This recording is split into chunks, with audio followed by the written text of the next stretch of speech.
Let me tell you how a lunch delivery turned into a corporate earthquake, the kind of thing folks talk about for years, but never really believe could happen unless they were there. Picture this: a Tuesday at Tech Corp, the kind of place where even the air seems expensive and everyone's badge weighs more than their car keys. Because behind every door is someone who's convinced their IQ starts with a 1 and ends with 3 zeros. 3 hours into a system crash, alarms blaring, engineers from the best schools sweating bullets, and you could cut the tension with a plastic spoon, except nobody had one because lunch hadn't even arrived yet. And that's when Kesha Williams walked in, still wearing her battered backpack, balancing bags of takeout. Absolutely no idea she was about to turn the entire room upside down. She glanced at the big red error code flashing across every monitor and, before she could stop herself, said, "That's a cache memory conflict. You guys rebooted the server without clearing the buffer, right?" You could hear a pin drop her. More likely, the collective ego deflate. 20 engineers stopped dead, their six-figure confidence flickering for a split second. Michael Harrison, the CTO, think khaki pants, loud voice, and my IT ring flashing every time he pointed, laughed so hard you'd think someone had just told him the earth was flat. "Sweetheart, why don't you stick to deliveries and leave the tech to people who get it?" The others chuckled, but nobody actually looked her in the eye. David Park, arms folded, tossed in his own 2 cents. "This isn't fixing a microwave, okay? We're moving millions of dollars every minute." But Kesha, barely 24 and already old in the ways that matter, just held their gaze, quiet, not flinching, even when Michael said, "You really think you're smarter than all of us? Prove it. If you're so smart, fix it now." That was the moment, the tiny, invisible fracture that always comes before everything breaks. Kesha, still calm, shrugged. "All I'm saying is, if you do what I just said, you'll be back up in 2 minutes. Remember this moment." You know what I mean? There's a special kind of silence when nobody knows if they should laugh or be afraid. Well, 2 minutes later, the entire system came back online. The engineers looked at each other, some grinned, some scowled, but Michael just stared at the screen like he'd seen a ghost. But did he thank her? Of course not. He just said, "Beginner's luck," and sent her out like she'd never existed. 3 days passed. Michael couldn't shake what had happened. You could see it in the way he snapped at his team, the way he kept checking error logs, desperate for proof that it had all been a fluke.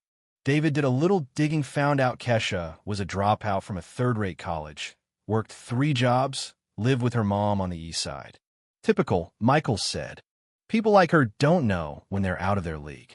What nobody at TechCorp knew was that Kesha had dropped out not because she failed, but because her mom got sick and she had to choose family or ambition. She chose both. In her own way, worked all day, studied code all night, learned to squeeze every cent out of gig apps, even built her own route optimizer that ran circles around anything TechCorp's engineers could do. So, when Michael called every delivery app in town to blacklist her claim she was disrespectful, asked for her accounts to be suspended, Kesha got 3 emails in a row, each one killing off her only income streams. Her hands shook, but it wasn't fear, it was that old, boiling anger, the kind that comes from being kicked over and over but never quite knocked out. "I'll fix it, Mom," she promised, holding Helen's frail hand as hospital bills piled higher. That night, Kesha powered up her old laptop and started writing code, not to make a buck, not to survive, but to fight back. This is where the story turns, where the underdog gets dangerous.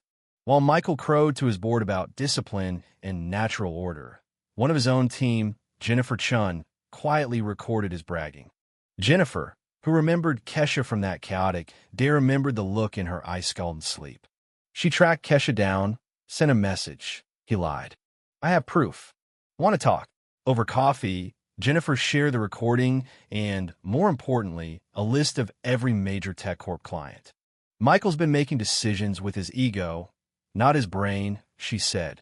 "You're not the first, but maybe you could be the last." Let me back up a sec. This was the twist nobody saw coming. Jennifer, the quiet coder, turning whistleblower. Kesha, the delivery girl, now armed with insider contacts and more motivation than a room full of TED Talk speakers. Over the next 2 weeks, she offered free security audits to every client on that list. She didn't lie, Didn't hack just showed them what she saw, what TechCorp's own team never did. Glaring vulnerabilities, flaws that put millions at risk. Then, one by one, the calls started pouring in at TechCorp. Contracts canceled, emails from CEOs furious about being lied to. Michael tried to bluff, to threaten, "We're the best in the business," but when he saw the name on the audit report, K. Williams, he nearly dropped the phone. By the end of that week, TechCorp had lost 60% of its revenue, and Michael was on the verge of collapse. Then came the bombshell Jennifer's email to the whole company, exposing everything. The sabotage, the prejudice, the arrogance. Within hours, it went viral. Journalists camped out in the lobby, clients ran for the exits, and Michael Hode spent his whole life believing he was untouchable, found himself surrounded by empty offices and lawsuits. But the best part? Kesha didn't just walk away.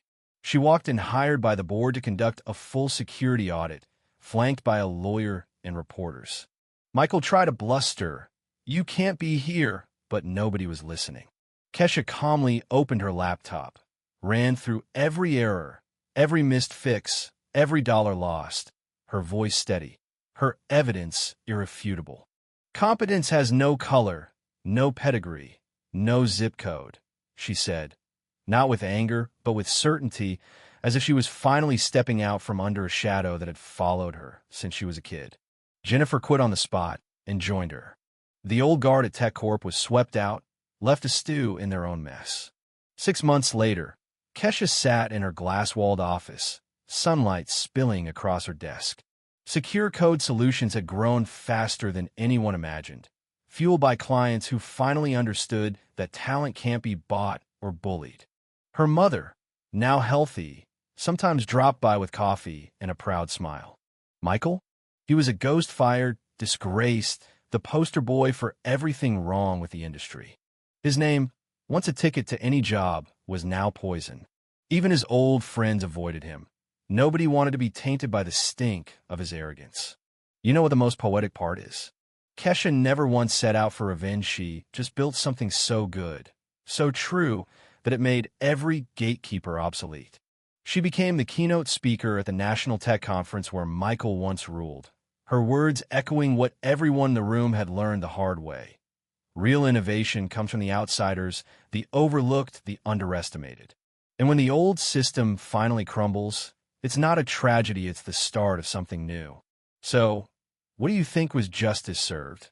Or did the story just reveal how deep the rot goes in places where power and prejudice hide behind big words and bigger paychecks? Drop your thoughts below. Is true justice about punishing the guilty, or about giving the talented and brave the space to rise? Let's hear what you have to say, because stories like this don't just belong to one person. They belong to all of us.